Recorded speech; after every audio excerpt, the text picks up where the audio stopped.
My wife turned intimacy into a 20 steps bedroom improvement plan. I deleted the manual, exposed her secret reviews, and ended our marriage for good. There it was. A document titled, Bedroom Improvement Plan, 20 Essential Steps. My name was right there at the top like I was some kind of project she was managing. 20 steps. Not suggestions, not requests. Steps like a manual for operating a piece of equipment that wasn't working properly. The first few items made my jaw drop. Step 1. Initiate physical contact exactly 45 minutes after dinner. Step 2. Compliment appearance using specific adjectives from approved list. There was actually an approved list of adjectives attached. I scrolled through the entire thing, and it got worse. Step 7 required me to create ambient lighting using the bedroom dimmer at 30% brightness. Step 12 had specific timing requirements down to the minute. Step 15 included an actual diagram. A diagram. This wasn't romance. This was a performance evaluation waiting to happen. She had turned our intimate life into a corporate training manual, complete with measurable objectives and key performance indicators. I felt like I was reading instructions for assembling furniture, not connecting with my wife. The worst part? At the bottom, there was a section labeled Progress Tracking with dates and check marks. She had been monitoring my performance without telling me, grading me on criteria I never knew existed. Some days had red X marks with notes like failed to follow Step 8 protocol or insufficient enthusiasm during Step 14. I sat there staring at this document, realizing my wife had been treating me like an employee who needed constant supervision and improvement plans. Every intimate moment we'd shared recently had been her mentally checking off boxes on her clipboard. Here's what really got me. At the very end, there was a comment thread. She had shared this document with her friends. They were discussing my performance issues and offering suggestions for additional steps. One friend suggested adding mandatory foot massage duration of minimum 15 minutes as Step 21. Another recommended implementing weekly performance reviews. They were laughing about it, making jokes about how men need detailed instructions for everything and how training them properly takes patience. My private life had become entertainment for her social circle. I closed the laptop and sat back in my chair. 20 steps to please her. 20 hoops to jump through. 20 ways to prove I was worthy of her attention. 20 boxes to check before I could even hope to connect with my own wife. That's when I realized something. I had been approaching this all wrong. She wanted 20 steps from me, but I only needed one step to handle this situation. One simple, direct step that would solve everything immediately. I heard her car pulling into the driveway. She was home from her book club meeting, probably where she had been sharing updates on my latest performance scores with her friends. I left the laptop exactly where I found it, documents still open, ready for the conversation we were about to have. She walked through the door with that familiar smile, the one I now realized was probably calculating which of her 20 steps I had successfully completed that day. "Hey honey, how was your evening?" she asked, setting down her keys. "Productive," I said, looking directly at her. "Very productive. We need to talk." The smile faded from her face. She could tell something had shifted. "About what?" I gestured toward the laptop. "About your improvement plan, all 20 steps of it." Her face went pale. She hadn't expected this conversation tonight, neither had I. But here we were. "I can explain," she started, but I held up my hand. "No need to explain. I read the whole thing, including the comments from your friends, the progress tracking, the performance reviews, all of it." She stood there frozen, probably running through her own mental checklist of how to handle this situation. But I wasn't going to let her control this conversation the way she had been controlling everything else. "So, here's what's going to happen," I said, standing up. "You want 20 steps from me? But I've got just one step that's going to solve all of this." "What step?" she asked, her voice barely above a whisper. I looked her straight in the eye. "The step where I stopped playing your game." She tried to laugh it off at first, that nervous little laugh people do when they're caught red-handed but still hoping they can talk their way out of it. "Oh, that old thing. It's just something the girls and I were discussing. You know how book club gets sometimes. We talk about everything." "Book club," I repeated, walking over to the laptop. "Is that what we're calling it now?" I turned the screen toward her so she could see her own document, her own words staring back at her. The comment thread was still visible, showing timestamps from just 2 hours ago. Fresh commentary about my latest performance metrics. "Look, honey, I was just trying to help improve our relationship. Communication is important, right? Sometimes we need structure to make things better. Structure, she called it structure. Help me understand something, I said, keeping my voice calm and controlled. When exactly did our marriage become a performance-based contract? When did intimacy become a checklist? She shifted uncomfortably, realizing her casual dismissal wasn't working. It's not like that. I just thought if we had some guidelines, some clear expectations, things might be more consistent. Consistent. I nodded slowly, like a business process with measurable outcomes and quality control standards. Don't be dramatic. You're making it sound worse than it is. I scrolled to the comment section and started reading aloud. Here's what your friend Rebecca wrote yesterday. Maybe add a step about verbal confirmation every 5 minutes. Men are so clueless without constant guidance. And here's what you replied. Great idea. I'll add that to version 2.0 of the plan. Her face was getting redder by the second. Version 2.0, I continued. You were already planning to expand this. More steps, more control, more ways to turn me into your personal performance puppet. That's not fair. I never called you that. No, but you treated me like that for months. Apparently, every time we were together, you were mentally grading me on criteria I didn't even know existed. Checking off boxes on your little clipboard. She crossed her arms defensively. At least I was trying to improve things. Some women just suffer in silence. Improve things. You turned our private life into a group chat topic. Your friends know more about our intimate moments than I do because you've been sharing performance reports with them. They're my friends. We talk about everything. That's what friends do. Friends don't share their husband's private details like he's a broken appliance they're trying to fix. She was getting frustrated now, probably because her usual tactics weren't working. Fine. Maybe I should have talked to you first.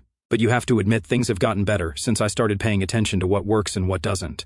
Better for who? You. Because you get to feel like you're managing a successful project.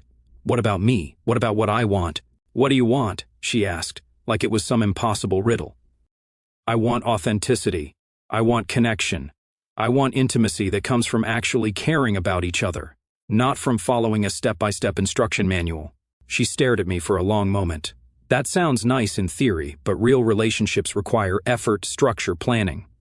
No, I said firmly.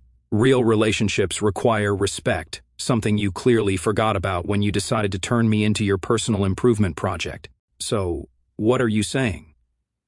You won't even try to work with me on this. Work with you? I've been unknowingly working with your system for months, following your secret checklist without even knowing it existed. How's that for cooperation? She was getting desperate now. I could see it in her eyes. The control she thought she had was slipping away. Look, maybe we got off on the wrong foot here. Maybe I should have been more transparent about the process. But the important thing is that we both want the same thing, a better relationship. Do we? Because what you want is a trained husband who performs on command. What I want is a wife who actually wants to be with me, not someone who needs 20 steps to tolerate my presence. That's not what this is about, isn't it? Because from where I'm sitting, it looks like you've been so focused on optimizing our relationship that you forgot we're supposed to actually enjoy each other's company. She sat down heavily on the couch, probably realizing her damage control wasn't working. So what now? She asked. What's your solution to all this? I closed the laptop and faced her directly. Simple. No more lists, no more steps, no more performance tracking. If you want intimacy, it comes from genuine connection, not from checking boxes. And if that doesn't work, then we'll know where we really stand. But I'm done being your test subject. She looked at me like I just spoken a foreign language. You're being unreasonable. Relationships take work. You're right. They do take work. But the work should be about understanding each other, not about training each other to follow instructions. I headed toward the door. I'm going for a walk. When I get back, that document better be deleted, along with any copies you've shared with your friends. You can't just demand that I delete my personal files. I turned back to her. Watch me. And for the first time in months, I walked out of that house knowing I was finally taking control of my own life. When I got back from my walk, the laptop was closed. She was sitting on the couch, arms crossed, wearing that expression that said she'd spent the last hour convincing herself she was the victim in all this. I deleted it, she announced before I even asked. Happy now? Good start, I said. But I wasn't naive enough to think this was over. The next few days proved me right. She tried a different approach. Subtle at first. Little comments designed to make me feel guilty about my unreasonable demands. "I was just trying to be a better wife," she'd say while doing dishes. But I guess that's not appreciated anymore. Or my personal favorite, some husbands would be grateful their wives cared enough to put effort into the relationship. I didn't take the bait. I'd respond with something like, "Some wives respect their husbands enough not to need instruction manuals." That usually shut her up for a few hours, but she wasn't giving up. Oh no, she was just getting warmed up. A week later, I found her on the phone with her sister, speaking just loud enough for me to hear from the next room. I don't know what's gotten into him. He used to be so much more cooperative. Now he's being difficult about everything. Cooperative. There was that word again. "Maybe he's going through a midlife crisis," she continued. "You know how men get when they feel insecure about their performance." I walked into the room and made direct eye contact with her. She quickly wrapped up the call. "Problem?" I asked. "Just talking to my sister." "Is that not allowed either now?" "Talk to whoever you want. But if you're going to discuss our relationship, have the courage to do it when I'm not in the house. Or better yet, discuss it with me directly." She rolled her eyes. "Everything doesn't have to be a confrontation." "You're right, it doesn't.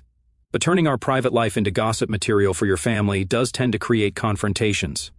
That's when she switched tactics again, started comparing me to other husbands. Rachel's husband took her to that new spa resort last weekend just because he wanted to do something nice for her. No lists required. Good for Rachel's husband.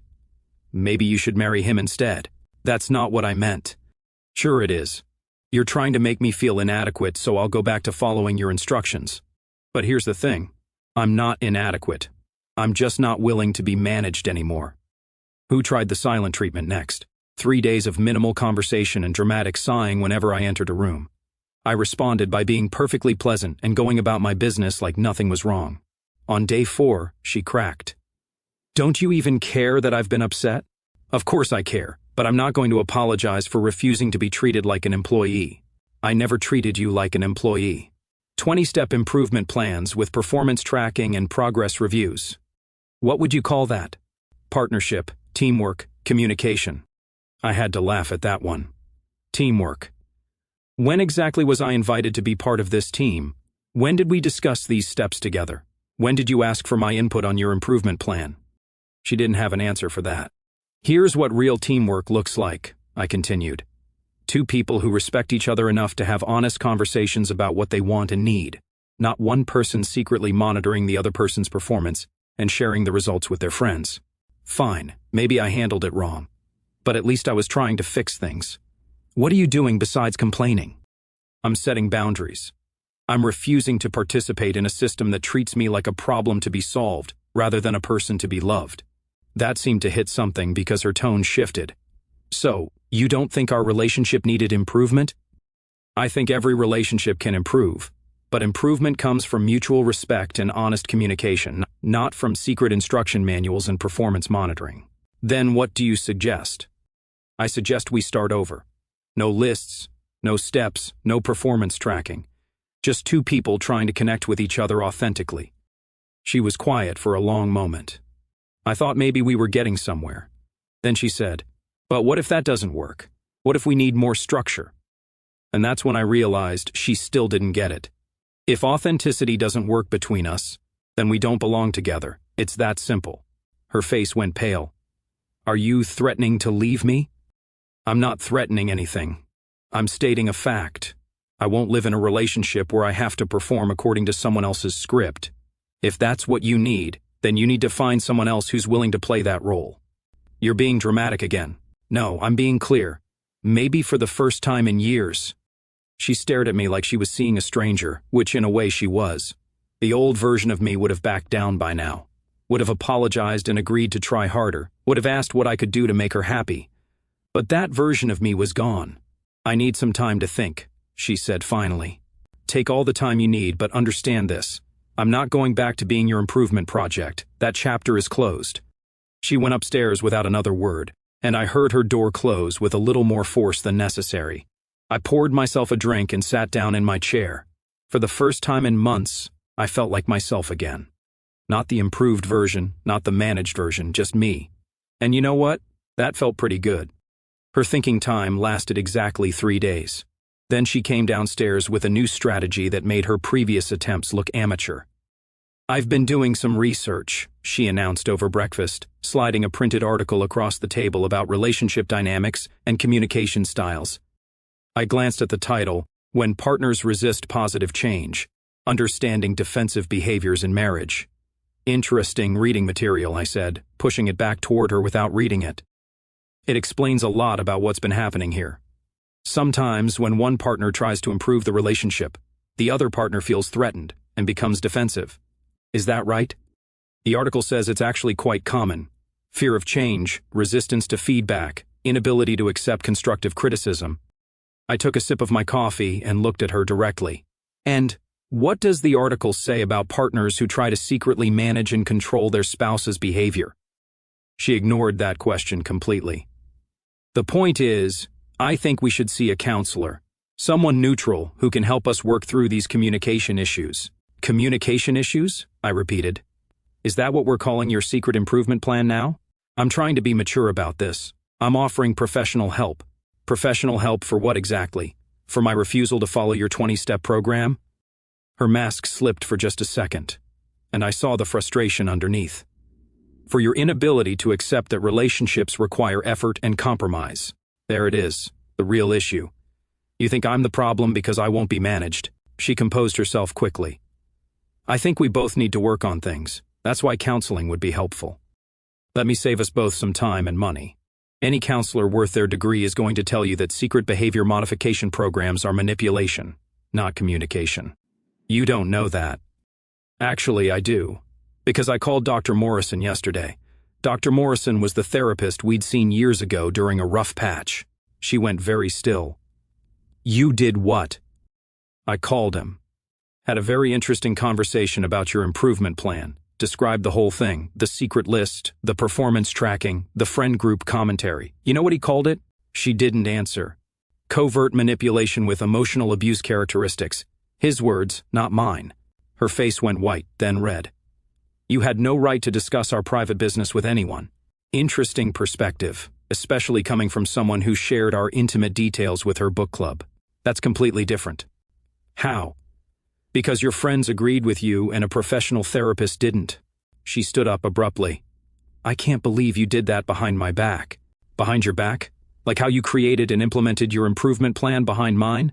That's not the same thing." "You're right. It's not.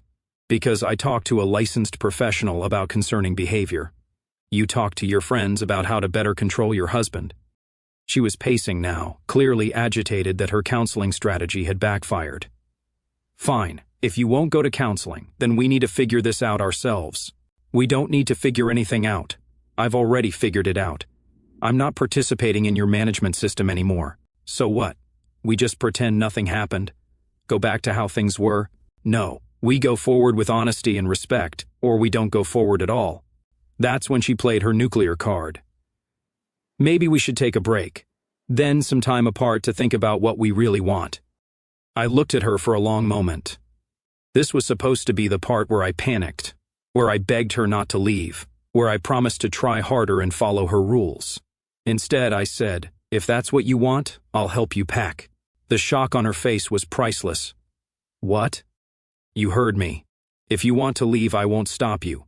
But understand that when you walk out that door, you're choosing your need to control me over our marriage." I never said I wanted to leave. I said maybe we should take a break. A break from what? From me refusing to be your project? Because that's not changing. She sat back down, clearly not expecting this response. "You're supposed to fight for us." "I am fighting for us. I'm fighting for a real relationship based on mutual respect. But I won't fight to preserve a dynamic where you get to manage me like I'm your subordinate. That's not what I was doing. 20 steps, performance tracking, progress reviews, friend group consultations. What would you call it?" She was quiet for a long moment, probably running through her mental playbook for other tactics to try. "What if we compromise? Maybe not 20 steps, but some guidelines, some structure. No guidelines, no structure, no steps. Just two people who either want to be with each other or don't. But how will we know if things are working? The same way people have known for thousands of years. By paying attention to each other. By communicating openly. By actually caring about each other's feelings instead of monitoring each other's performance. She looked genuinely confused, like I was speaking a foreign language. That seems so uncertain, so unorganized. That's what real relationships are: uncertain, unorganized, messy, human. But what if we fail? Then we fail honestly. But I'd rather fail as myself than succeed as your trained performing SEAL. She stared at me like she was seeing me for the first time, which in many ways she was. I don't know if I can do that. Just wing it then. That tells us everything we need to know about where this is headed. I stood up and put my coffee cup in the sink. Take all the time you need to decide, but I'm done pretending that management and manipulation are the same thing as love. As I walked out of the kitchen, I heard her whisper, "This isn't how it was supposed to go." No, I thought it wasn't. It was supposed to go much better than this. 2 weeks passed with her testing my resolve in every way possible. She tried guilt, manipulation, bargaining, even bringing her mother into it. Her mother called to tell me how disappointed she was in my stubborn behavior and how I should appreciate what a dedicated wife I had. I told her mother the same thing I told everyone else. When your daughter learns to treat me like a husband instead of a project, we'll have something to work with. But the real turning point came when I implemented my single step. The one step that would solve everything she'd been trying to fix with her 20-step program. She was in the living room on yet another phone call with her sister, discussing my unreasonable expectations and how difficult I'd become. I could hear her from the kitchen, and frankly, I was tired of being the subject of her family therapy sessions. I walked into the room and stood directly in front of her. "I need to call you back," she said into the phone, clearly irritated by the interruption. "No. Finish your call. I want to hear this. This is private. Nothing about our relationship seems to be private anymore. So please continue. Tell your sister how unreasonable I'm being." She ended the call without another word. "We need to talk," I said, sitting down across from her, "about my single step." "Your what? You remember I told you that your 20 steps could be solved with my one step? Well, it's time to implement it." She leaned forward, probably thinking I was finally ready to negotiate or compromise. "What's your step?" "Complete independence." She blinked. "What does that mean?" "It means I'm done waiting for you to decide whether you want a real marriage or a management position. I'm moving forward with my life with or without you." That sounds like an ultimatum. No, ultimatums are threats designed to force someone to change their behavior. This is me informing you of what I'm already doing. I pulled out a folder I'd been preparing for the past week. I've opened my own bank account. I've spoken to a lawyer about our options.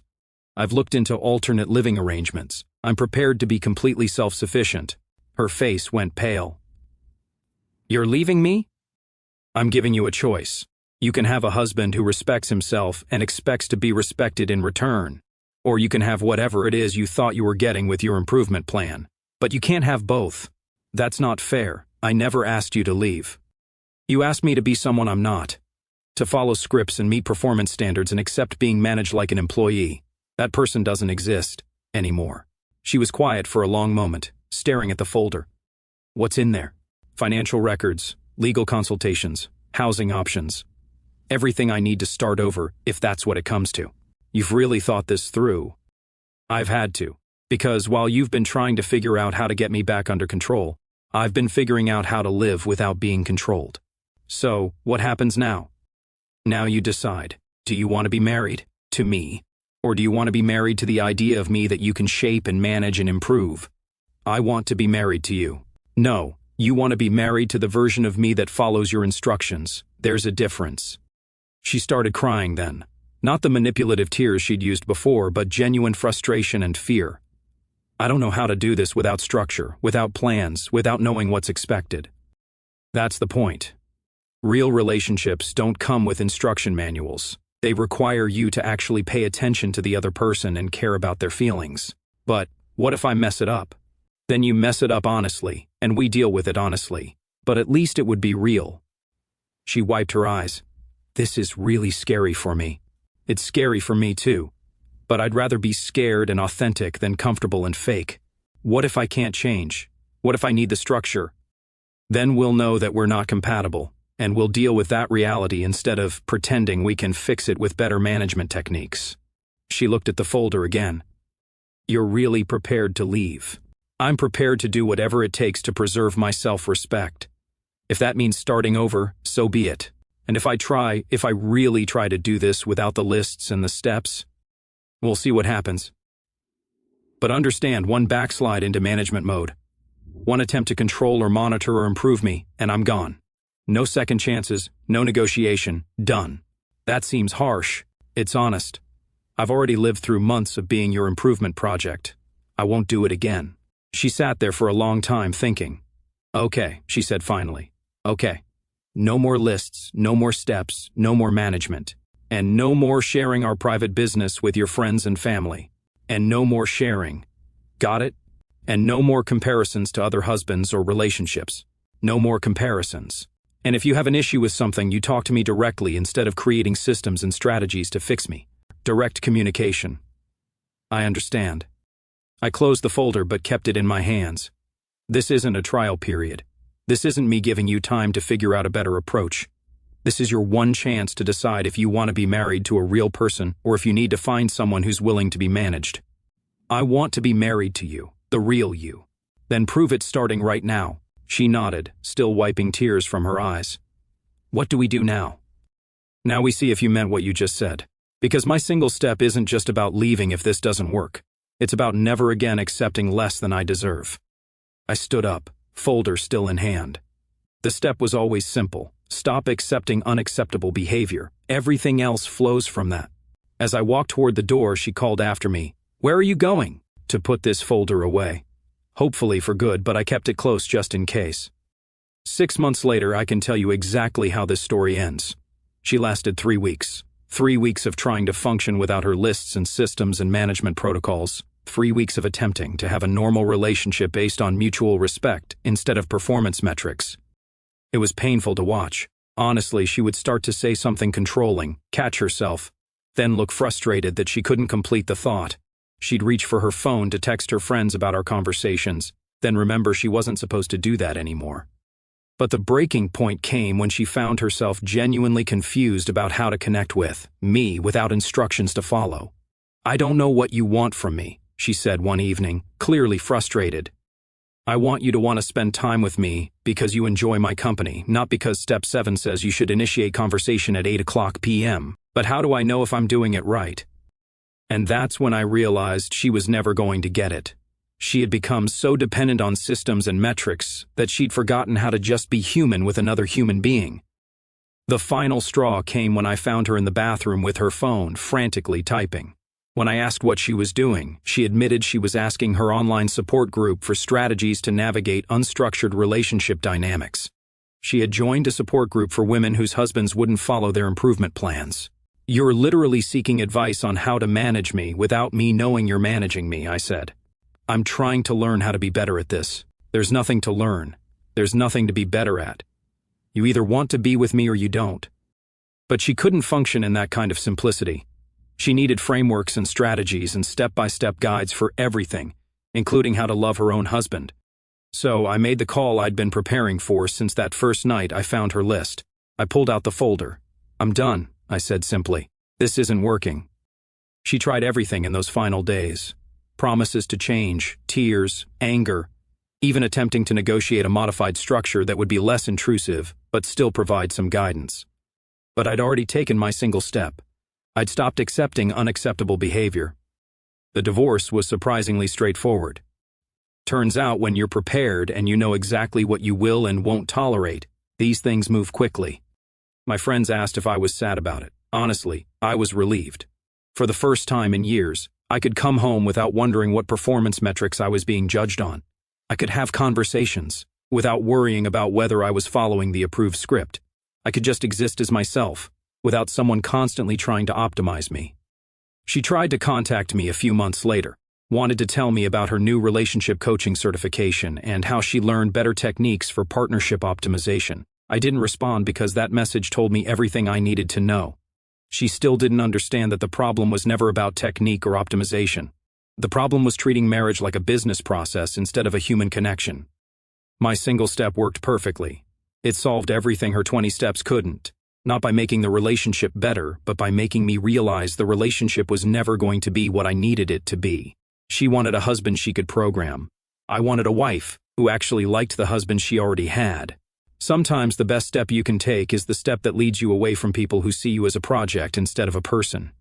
These days, when people ask me about relationship advice, I tell them it's simple. Don't try to change anyone. Don't accept being changed by anyone. Find someone who wants the same things you want and build something real together. No list required. That's my single step, and it's the only one you'll ever need. Our story has come to an end. If you've made it this far, how about subscribing to our channel? It helps us immensely. I've selected 2 other videos for you that I'm sure you'll enjoy. Feel free to click on them. I'll be waiting for you in the next story. See you soon.